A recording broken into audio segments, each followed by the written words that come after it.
Welcome to accelerator classes. ਜਿਵੇਂ ਕਿ ਅਸੀਂ ਇਸ ਕਲਾਸ ਦੇ ਵਿੱਚ ਕਰੰਟ ਐਂਡ ਇਲੈਕਟ੍ਰਿਸਿਟੀ ਵਾਲਾ ਚੈਪਟਰ ਡਿਸਕਸ ਕਰ ਰਹੇ ਹਾਂ ਤੇ ਅੱਜ ਅਸੀਂ ਉਸ ਕਰੰਟ ਐਂਡ ਇਲੈਕਟ੍ਰਿਸਿਟੀ ਦੇ ਚੈਪਟਰ ਦੇ ਵਿੱਚ ਨੈਕਸਟ ਪਾਰਟ ਦੇਖਦੇ ਹਾਂ, ਜਿਹਦੇ ਵਿੱਚ ਅਸੀਂ ਦੇਖਾਂਗੇ ਡ੍ਰਿਫਟ ਵੈਲੋਸਿਟੀ। ਹੁਣ ਦੇਖੋ, ਕਿਸੇ ਕੋਈ ਵੀ ਕੰਡਕਟਰ ਵਾ ਜਾਂ ਕੋਈ ਵੀ ਮੈਟਲ ਆ ਤੇ ਉਹਦੇ ਵਿੱਚ ਚਾਰਜ ਕੈਰੀਅਰ ਕੌਣ ਹੁੰਦੇ ਆ? ਉਹਦੇ ਵਿੱਚ ਚਾਰਜ ਕੈਰੀਅਰ ਇਲੈਕਟ੍ਰੋਨ ਹੁੰਦੇ ਆ। ਤੇ ਇਹ ਇਲੈਕਟ੍ਰੋਨ ਦੀ ਗਿਣਤੀ ਕਿੰਨੀ ਕੁ ਹੁੰਦੀ ਆ? ਸਾਨੂੰ ਪਤਾ ਵਾ ਕਿ ਇਹ ਇਲੈਕਟ੍ਰੋਨ ਦੀ ਗਿਣਤੀ ਜਿਹੜੀ ਆ ਕਿਹਦੇ ਤੇ ਡਿਪੈਂਡ ਕਰਦੀ ਆ? ਐਟਮਸ ਤੇ ਡਿਪੈਂਡ ਕਰਦੀ ਆ। ਕਿਸੇ ਕੰਡਕਟਰ ਦੇ ਵਿੱਚ ਜਾਂ ਕਿਸੇ ਮੈਟਲ ਦੇ ਵਿੱਚ ਜਿੰਨੇ ਜ਼ਿਆਦਾ ਐਟਮ ਹੋਣਗੇ, ਜਾਂ ਆਪਾਂ ਕਹਿ ਸਕਦੇ ਹਾਂ ਉਹਦੀ ਐਟੋਮਿਕ ਡੈਂਸਿਟੀ ਜਿੰਨੀ ਜ਼ਿਆਦਾ ਹੋਏਗੀ, ਉਨੇ ਹੀ ਜ਼ਿਆਦਾ ਉਹਦੇ ਵਿੱਚ ਇਲੈਕਟ੍ਰੋਨ ਹੋਣਗੇ। ਤੇ ਇਹ ਜਿਹੜੇ ਇਲੈਕਟ੍ਰੋਨ ਆ, ਇਹ ਆਮ ਤੌਰ 'ਤੇ ਜਦੋਂ ਰੂਮ ਟੈਂਪਰੇਚਰ 'ਤੇ ਆਉਂਦੇ ਆ ਨਾ, ਤੇ ਇਹ ਰੂਮ ਟੈਂਪਰੇਚਰ 'ਤੇ ਕੀ ਕਰਦੇ ਆ? ਥਰਮਲ એનર્ਜੀ ਲੈ ਲੈਂਦੇ ਆ। ਹੁਣ ਦੇਖੋ, ਪਹਿਲਾਂ ਅਸੀਂ ਕਹਿੰਦੇ ਆ ਕਿ ਇਹ ਕੋਈ ਮੈਟਲ ਆ ਤੇ ਇਹ ਮੈਟਲ ਦੇ ਵਿੱਚ ਕੀ ਆ? ਬਹੁਤ ਸਾਰੇ ਐਟਮ ਆ। ਆਪਾਂ ਇਸ ਤਰੀਕੇ ਨਾਲ 2-3 ਐਟਮ ਬਣਾ ਲੈਂਦੇ ਆ। ਵੈਸੇ ਇਹਦੇ ਵਿੱਚ ਬਹੁਤ ਸਾਰੇ ਐਟਮ ਆ। ਮੈਂ ਇੱਕ 1 ਐਟਮ ਬਣਾਇਆ, 2 ਬਣਾਇਆ ਤੇ 3 ਬਣਾਇਆ, ਤੇ ਮੈਂ ਬਾਹਰ ਇਹਨਾਂ ਦੀਆਂ ਕੀ ਬਣਾ ਲਈਆਂ? ਸ਼ੈਲਸ ਬਣਾ ਲਈਆਂ। ਹੁਣ ਦੇਖੋ, रूम टैंपरेचर ते आउण तो पहला, मतलब जदों इहदा टैंपरेचर बहुत घट हुंदा वा ते इहदे इलैक्ट्रॉन की आ? शैल्स दे विच मूव कर रहे हुंदे आ। इस तरीके नाल शैल्स दे विच मूव कर रहे हुंदे आ। पर जदों ये मैटल जिहड़ी आ जां कंडक्टर जिहड़ा वा, ये रूम टैंपरेचर ते आ जांदा वा, ते रूम टैंपरेचर ते आउण ते की हो जांदा वा? इहनूं थर्मल एनर्जी मिल जांदी आ मैटल नूं। तो ये थर्मल एनर्जी इन्हां इलैक्ट्रॉन्स नूं भी मिलेगी, तो ये इलैक्ट्रॉन जिहड़े आ एनर्जी लैके की आ इत्थों फ्री हो जाते हैं। मतलब जिवें असीं कहता कि ए इलैक्ट्रॉन इत्थों फ्री हो गया, इधरों ए फ्री हो गया, तो इधरों ए कोई फ्री हो गया। तो ये फ्री हो के की करते आ? इहदे अंदर रैंडम मोशन करते रहिंदे आ। रैंडम मोशन मतलब दिशाहीन मोशन आ इहदा, जिधर नूं मर्जी तुरे फिरदे रहिंदे आ। तो ये जदों जिस स्पीड दे नाल ये रैंडम मोशन करते हैं, उन्होंने असी की बोलते हैं? उन्होंने आपां थर्मल स्पीड बोलते हैं। थर्मल वेलोसिटी भी कह सकते, पर थर्मल स्पीड जिहड़ी आ वो ज़्यादा बेहतर वर्ड आ, क्योंकि इहदे विच की आ लगातार पार्टिकल जां इलैक्ट्रॉन जिहड़े आ लगातार मूव करते रहिंदे आ। हुण देखो, असी कहा कि ये रूम टैंपरेचर ते आण के इन्हां शैल्स दे विचों फ्री हो के ते मूव करते रहिंदे आ। तो मूव करते करते की करते हैं? ये एक दूजे के नाल टकराउंदे आ, कोलाइड भी करते हैं। जिवें आपां कहंदे आ कि इत्थों कोई ए तो इलैक्ट्रॉन निकलिया, इन्हें इलैक्ट्रॉन ने किसी दूसरे एटम नूं जाके हिट किया। दूसरे एटम दे विच साडे कोलों इदां सी कि शैल्स दे विच एक बी इलैक्ट्रॉन सी, ए ने जाके बी नूं हिट किया। हुण ए जदों फ्री होया, बी फ्री नहीं सी, ए फ्री हो गया। जदों फ्री होया तो ये कोलों एनर्जी मान लो कितनी आ? 100 आ। तो बी कोलों, बी शैल दे विच घूम रहा वा, तो बी कोलों मान लो 40 आ, क्योंकि वो शैल दे विच घूम रहा, उहदे कोलों एनर्जी की होएगी? घट होएगी। तो हुंदा की आ कि ये ए वाला इलैक्ट्रॉन जिहड़ा फ्री होया वा, ये जाके बी नूं की करदा वा? टक्कर मारदा वा, ते आप बी दी जगह ते बैठ जांदा वा, ते बी नूं की करदा वा? बी नूं फ्री कर दिंदा, इत्थों बी नूं फ्री कर दिंदा वा। हुण कोलिजन दा साडे कोलों निज़म आ। कोलिजन दा निज़म की कहंदा वा? कोलिजन दा निज़म सानूं कहंदा वा कि जदों आइडेंटिकल पार्टिकल इलास्टिक कोलिजन दे विच कोलाइड करदे आ ना, वो की करदे आ? एनर्जी एक्सचेंज कर लैंदे आ। हुण देखो, ए वाला जदों इत्थे जाके बैठ गया तो ए दी एनर्जी कितनी हो जानी आ? ए दी एनर्जी 40 हो जानी है, तो बी दी एनर्जी कितनी हो जानी आ? 100 हो जानी आ।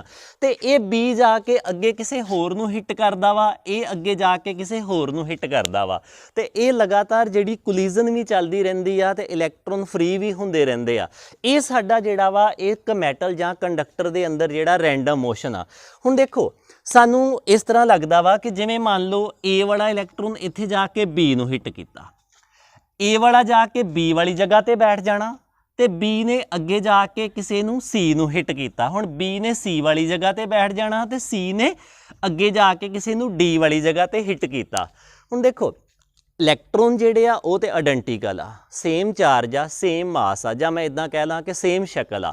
तो सानूं इदां भी लगदा वा कि ए वाला इलैक्ट्रॉन इत्थे जाके बी वाले नूं हिट किया, तो ए वाला ही रिफ्लैक्ट हो गया, मतलब ए वाला ही इधर नूं आ गया। इत्थे मैं शब्द यूज़ कर रहा रिफ्लैक्ट हो गया, मतलब ए वाला बी वाली पोजीशन ते जाके वज्जा रैंडम मोशन करदा करदा ते इथों रिफ्लैक्ट होया किसी सी वाल चला गया, सी वालों रिफ्लैक्ट होके डी वाल चला गया। मतलब ये रैंडम मोशन आ, तुसीं जिधर नूं मर्जी इस तरीके नाल बना सकदे जो।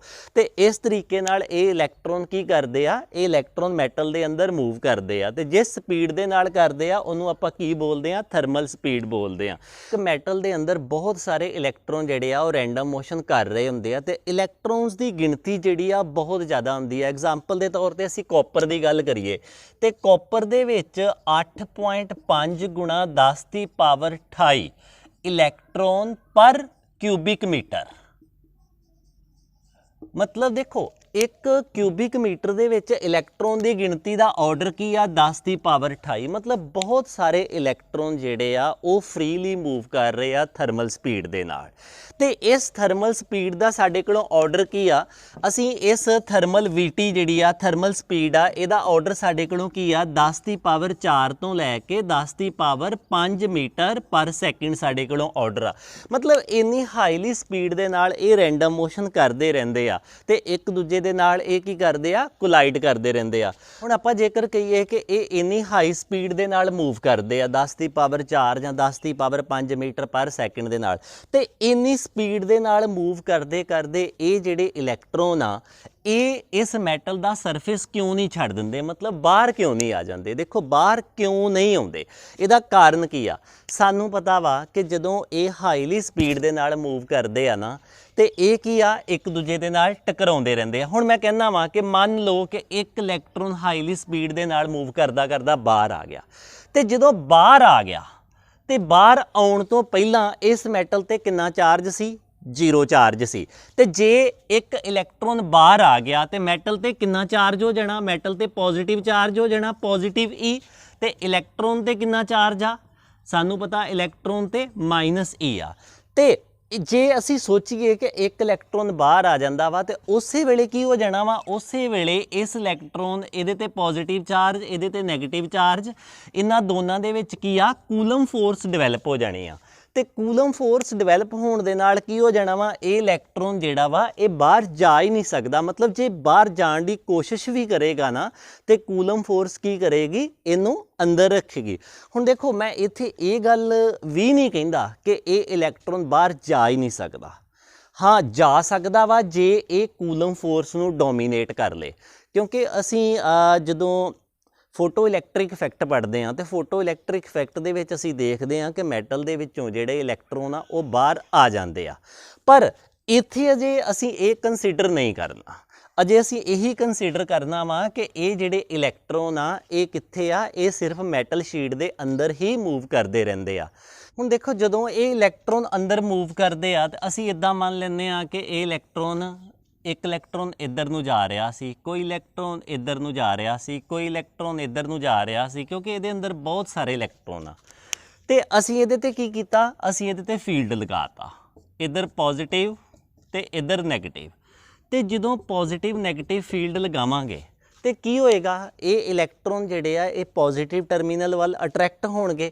हुण देखो जेकर असीं ए दी गल करिए, मैं इहनूं ए कह दिंदा, ए इधर नूं जा रहा सी, जदों पॉजिटिव फील्ड लगावांगे तो ये की आ ये इधर नूं जांदा जांदा ये रस्ते 'च रुक जाएगा। तो यह की करेगा, यह थोड़ा जिहा इधर नूं अट्रैक्ट होएगा, ये किधर नूं जाएगा, ये भी इधर नूं अट्रैक्ट होएगा तो ये भी इधर नूं अट्रैक्ट होएगा पॉजिटिव प्लेट वाल। मतलब असीं इदां कह सकते हैं कि ये सारे इलैक्ट्रॉन की आ ये ड्रिफ्ट हुंदे आ पॉजिटिव प्लेट वाल। ते जिस स्पीड दे नाल ड्रिफ्ट हुंदे आ उहनूं असीं की कहने आ, ड्रिफ्ट स्पीड कहने आ। पहलां की होएगा, पहलां ये इधर नूं जा रहा सी, पॉजिटिव प्लेट दे नाल आउण दे नाल की होएगा, ये थोड़ा जिहा इधर नूं इनू की आ फोर्स लगेगी, इधर नूं फोर्स लगेगी क्योंकि पॉजिटिव प्लेट इधर आ। जदों फोर्स लगेगी तो हौली हौली की होएगा, ये इस तरीके नाल मूव करना स्टार्ट कर देणगे सारे। कुछ समय बाद ये आ इधर नूं इस तरीके नाल सारे मूव करनगे जिहड़े पहलां की सी रैंडम मोशन दे विच सी। ते जिस स्पीड दे नाल जां जिस एवरेज स्पीड दे नाल ये पॉजिटिव प्लेट वाल ड्रिफ्ट हुंदे आ ना, जां असीं कहने आ मुड़दे आ, ते उहनूं असीं की कहने आ, ड्रिफ्ट स्पीड कहने आ। वो साडी ड्रिफ्ट स्पीड आ। इत्थों तुहानूं क्लीयर हो गया होएगा कि ये ड्रिफ्ट वेलोसिटी जां ड्रिफ्ट स्पीड की आ। ड्रिफ्ट स्पीड की होगी कि जदों पहलां की सी, इस मैटल दे विच रैंडम मोशन सी, ਤੇ ਜਦੋਂ ਅਸੀਂ ਪੋਜ਼ਿਟਿਵ ਪਲੇਟ ਨੈਗੇਟਿਵ ਪਲੇਟ ਰੱਖੀ ਤੇ ਇਹ ਸਾਰੇ ਇਲੈਕਟ੍ਰੋਨ ਕੀ ਆ ਪੋਜ਼ਿਟਿਵ ਪਲੇਟ ਵੱਲ ਮੁੜਨੇ ਸਟਾਰਟ ਹੋ ਗਏ ਤੇ ਜਿਸ ਐਵਰੇਜ ਸਪੀਡ ਦੇ ਨਾਲ ਇਹ ਪੋਜ਼ਿਟਿਵ ਪਲੇਟ ਵੱਲ ਮੂਵ ਕਰਦੇ ਆ ਉਹਨੂੰ ਅਸੀਂ ਕੀ ਕਹਿੰਦੇ ਆ, ਉਹਨੂੰ ਅਸੀਂ ਡ੍ਰਿਫਟ ਸਪੀਡ ਕਹਿੰਦੇ ਆ। ਹੁਣ ਦੇਖੋ ਇਹਨਾਂ ਇਲੈਕਟ੍ਰੋਨਸ ਤੇ ਕਿੰਨੀ ਫੋਰਸ ਲੱਗਦੀ ਆ, ਸਾਨੂੰ ਪਤਾ ਵਾ ਕਿ ਫੋਰਸ ਦਾ ਇਲੈਕਟ੍ਰਿਕ ਫੀਲਡ 'ਚ ਫਾਰਮੂਲਾ ਕੀ ਹੁੰਦਾ ਵਾ Q ਤੇ E। ਤੇ ਫੋਰ ਇਲੈਕਟ੍ਰੋਨ ਜੇਕਰ ਅਸੀਂ ਇਲੈਕਟ੍ਰੋਨ ਵਾਸਤੇ ਕੱਢਣਾ ਹੋਵੇ ਤੇ ਇਲੈਕਟ੍ਰੋਨ ਵਾਸਤੇ ਸਾਡੇ ਕੋਲੋਂ ਫਾਰਮੂਲਾ ਕੀ ਬਣਨਾ, F ਇਜ਼ ਇਕੁਅਲ ਟੂ ਸਾਨੂੰ ਪਤਾ ਇਲੈਕਟ੍ਰੋਨ ਤੇ ਚਾਰਜ ਕਿੰਨਾ ਹੁੰਦਾ ਵਾ -E। ਇਹ ਫਾਰਮੂਲਾ ਬਣੇਗਾ ਸਾਡੇ ਕੋਲੋਂ ਫੋਰ ਇਲੈਕਟ੍ਰੋਨ। ਪਰ ਮਕੈਨਿਕਸ ਦੇ ਵਿੱਚ ਸਾਡੇ ਕੋਲੋਂ ਫੋਰਸ ਦਾ ਫਾਰਮੂਲਾ ਕੀ ਆ, ਇਨ ਮਕੈਨਿਕਸ ਫੋਰਸ ਦਾ ਫਾਰਮੂਲਾ ਸਾਡੇ ਕੋਲੋਂ F is equal to ma ਆ। ਹੁਣ ਦੇਖੋ ਇੱਥੇ ਅਸੀਂ ਕਹਿ ਰਹੇ ਹਾਂ ਕਿ ਇਲੈਕਟ੍ਰਿਕ ਫੀਲਡ ਦੇ ਵਿੱਚ ਇੰਨੀ ਫੋਰਸ ਲੱਗਦੀ ਆ, ਮਕੈਨਿਕਸ ਕਹਿੰਦੀ ਆ ਕਿ ਫੋਰਸ ਦਾ ਫਾਰਮੂਲਾ ਇਹੋ ਆ। ਫੋਰਸ ਤੇ ਇੱਕੋ ਹੀ ਆ ਨਾ, ਇਹਦਾ ਮਤਲਬ ਦੋਨਾਂ ਇਕੁਏਸ਼ਨਸ ਨੂੰ ਅਸੀਂ ਇਕੁਏਟ ਕਰਾਂਗੇ ਤੇ ਦੋਨਾਂ ਇਕੁਏਸ਼ਨਸ ਨੂੰ ਜੇਕਰ ਅਸੀਂ ਇਕੁਏਟ ਕਰਾਂਗੇ, ਇਹ ਕੀ ਆ ਮਾਸ ਆਫ ਇਲੈਕਟ੍ਰੋਨ, E ਕੀ ਆ ਇਲੈਕਟ੍ਰਿਕ ਫੀਲਡ ਜਿਹੜਾ ਅਪਲਾਈ ਕੀਤਾ ਵਾ, ਤੇ ਆ ਛੋਟੀ E ਕੀ ਆ ਇਲੈਕਟ੍ਰੋਨ ਦੇ ਉੱਪਰ ਜਿੰਨਾ ਚਾਰਜ ਆ। ma is equal to -E ਤੇ ਕੈਪੀਟਲ E। ਐਕਸਲਰੇਸ਼ਨ ਕੱਢਾਂਗੇ, ਐਕਸਲਰੇਸ਼ਨ ਕੀ ਆਏਗੀ ਸਾਡੇ ਕੋਲੋਂ, ਮਤਲਬ ਇਹ ਜਿਹੜੇ ਇਲੈਕਟ੍ਰੋਨ ਆ ਕਿਸ ਐਕਸਲਰੇਸ਼ਨ ਦੇ ਨਾਲ ਮੂਵ ਕਰਦੇ ਆ, ਐਕਸਲਰੇਸ਼ਨ ਸਾਡੇ ਕੋਲੋਂ ਆਏਗੀ -E/m। ਹੁਣ ਦੇਖੋ E/m ਨੂੰ ਅਸੀਂ ਕੀ ਕਹਿ ਦਿੰਦੇ ਆ, ਇਸ ਚੀਜ਼ ਨੂੰ ਅਸੀਂ ਸਪੈਸੀਫਿਕ ਚਾਰਜ ਰੇਸ਼ੋ ਵੀ ਬੋਲ ਦਿੰਦੇ ਆ। ਪਰ ਇੱਥੇ ਸਾਡੇ ਕੋਲੋਂ ਐਕਸਲਰੇਸ਼ਨ ਦੀ ਇਕੁਏਸ਼ਨ ਆਈ ਆ ਕਿ ਕਿਸ ਐਕਸਲਰੇਸ਼ਨ ਦੇ ਨਾਲ ਇਹ ਜਿਹੜੇ ਇਲੈਕਟ੍ਰੋਨ ਆ ਇਹ ਇਲੈਕਟ੍ਰਿਕ ਫੀਲਡ ਦੇ ਵਿੱਚ ਮੂਵ ਕਰਨਗੇ। E ਫੋਰ ਕੀ ਆ ਕੈਪੀਟਲ E ਇਲੈਕਟ੍ਰਿਕ ਫੀਲਡ ਜਿਹੜਾ ਅਸੀਂ ਅਪਲਾਈ ਕੀਤਾ ਵਾ ਉਹਦੀ ਸਟਰੈਂਥ, ਤੇ ਛੋਟੀ E ਕੀ ਆ, ਛੋਟੀ E ਸਾਨੂੰ ਪਤਾ ਵਾ ਕਿ ਚਾਰਜ ਔਨ ਇਲੈਕਟ੍ਰੋਨ ਤੇ ਮਾਸ ਆਫ ਇਲੈਕਟ੍ਰੋਨ। ਹੁਣ ਇਸ ਐਕਸਲਰੇਸ਼ਨ ਦੇ ਨਾਲ ਜਿਹੜਾ ਵਾ ਇਹ ਜਿਹੜੇ ਇਲੈਕਟ੍ਰੋਨ ਆ ਇਹ ਮੂਵ ਕਰਨਗੇ।